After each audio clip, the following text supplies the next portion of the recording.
Hello friends, നമുക്കിന്ന് നെയ്യ് ഉണ്ടാക്കുന്നത് എങ്ങനെയാണ് ചെക്ക് ചെയ്ത് നോക്കാം. അപ്പോൾ ഇത് ഞാൻ 2 ആഴ്ചയായിട്ട് എടുത്തു വെച്ച പാലിൻ്റെ പാടയാണ്. പാല് ഞാനൊരു മുന്നേ കാച്ചി വയ്ക്കും, യൂസ് ചെയ്യുന്നതിൻ്റെ മുന്നേ കാച്ചി വയ്ക്കും. അപ്പോൾ നമുക്ക് തണുക്കുമ്പോൾ പാലിൻ്റെ മേലെ നല്ല പാട വരും. അപ്പോൾ ഈ പാട എന്നും ഞാൻ സ്റ്റോർ ചെയ്യും. അങ്ങനെ 2 ആഴ്ച എടുത്തു വെച്ചതാണ് ഇപ്പോൾ കണ്ടത്. അത് മിക്സിയിലിട്ട് തണുത്ത വെള്ളം ഐസ് വാട്ടർ ഒഴിച്ച് നന്നായി അടിച്ചെടുക്കണം. അങ്ങനെ അടിച്ചെടുക്കുമ്പോൾ നമുക്ക് ബട്ടറും മിൽക്കും വേറെ വേറെ കിട്ടും.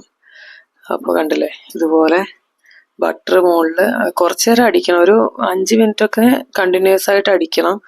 അങ്ങനെ അടിക്കുന്ന സമയത്ത് നമുക്ക് മിക്സിൻ്റെ ജാറിൽ കൂടെ നോക്കിയാൽ തന്നെ നമുക്ക് കാണാൻ പറ്റും ഇത് പിരിഞ്ഞു വന്നോന്ന്.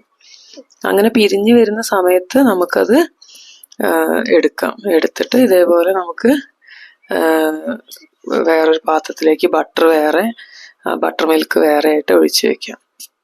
അങ്ങനെ എൻ്റെ അടുത്ത് 2 പാത്രത്തിലായിട്ടുണ്ടായിരുന്നു. അപ്പോൾ ഇത് കണ്ടില്ലേ, ഇങ്ങനെ നന്നായിട്ട് പിരിഞ്ഞ് ബട്ടറായിട്ട് വരും. ഈ ബട്ടറിനെ നമുക്ക് കോരിയെടുത്ത് വേറൊരു പാത്രത്തിലേക്ക് വയ്ക്കാം. ആ ബട്ടർ മിൽക്ക് നമുക്ക് വേറൊരു പാത്രത്തിലേക്ക് ഒഴിക്കാം. എന്നിട്ട് കുറച്ചും കൂടെ ഉണ്ടായിരുന്നു വേറൊരു പാത്രത്തിലും. അപ്പോൾ അതും കൂടെ ഞാനൊന്ന് അടിക്കുകയാണ്. അതും അടിച്ച് നമുക്ക് ബട്ടർ വേറെ ബട്ടർ മിൽക്ക് വേറെ ആക്കാം. ഈ ബട്ടർ മിൽക്കിൽ നിന്ന് നമുക്ക് മുകളിൽ ഇങ്ങനെ നിൽക്കുന്നുണ്ടാവും. അപ്പോൾ അതിലേക്ക് കുറച്ചും കൂടെ ഐസ് വാട്ടർ ഒഴിച്ചാൽ നമുക്ക് എടുക്കാം. അപ്പോൾ അതൊക്കെ എടുത്ത് ഞാൻ ആ ബട്ടർ ഒന്ന് വാഷ് ചെയ്തെടുക്കുകയാണ്. ഞാനൊരു 2 ടൈം വാഷ് ചെയ്തു. എന്നാലേ നമുക്ക് അതിൻ്റെ ഉള്ളിലും ആ ഒരു പാലുണ്ടാവും. ആ ബട്ടർ ഒന്ന് ഇങ്ങനെ പ്രസ് ചെയ്യുന്ന സമയത്ത് കണ്ടില്ല, ആ വെള്ളത്തിലിങ്ങനെ. അപ്പോൾ അതൊന്ന് കഴുകിയെടുത്തു. എന്നിട്ട് ഞാനിനി അതൊന്ന് സ്റ്റൗവിൽ വെക്കണം, ഉരുക്കിയെടുക്കണം. ഉരുക്കുമ്പോഴാണ് നമുക്കത് നെയ്യായിട്ട് കിട്ടുന്നത്. കണ്ടില്ലേ, അപ്പോൾ ഞാനത് സ്റ്റൗവിലേക്ക് വെച്ചു. ബട്ടർ മെൽറ്റ് ആവുന്നുണ്ട്, നന്നായിട്ട് മെൽറ്റായി വരുന്നുണ്ട്. അപ്പോൾ ഈ മുകളിൽ കാണുന്ന പാതയൊക്കെ നമുക്ക് അത് കളയണം, അതൊക്കെ പോകണം. അപ്പോൾ അത് കുറേ നേരം സ്റ്റൗവിൽ വെക്കണം. അങ്ങനെ വെക്കുന്ന സമയത്ത് ആ പാതയൊക്കെ പോവും. തെളിഞ്ഞു വരും, കണ്ടില്ലേ, തെളിഞ്ഞു വരുന്ന കണ്ടില്ലേ. അപ്പോൾ ഇങ്ങനെ തെളിഞ്ഞു വരും ഇത്.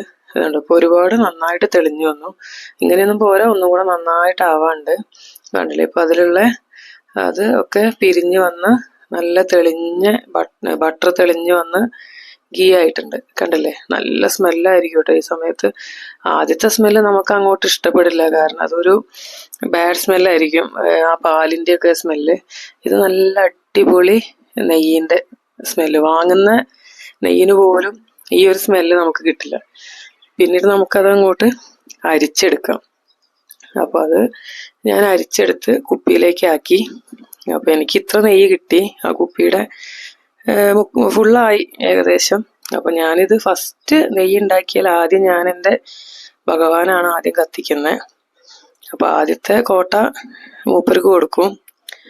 അങ്ങനെ ഫസ്റ്റ് വൈകുന്നേരം നേരത്താണ് ഞാൻ ഉണ്ടാക്കിയത്.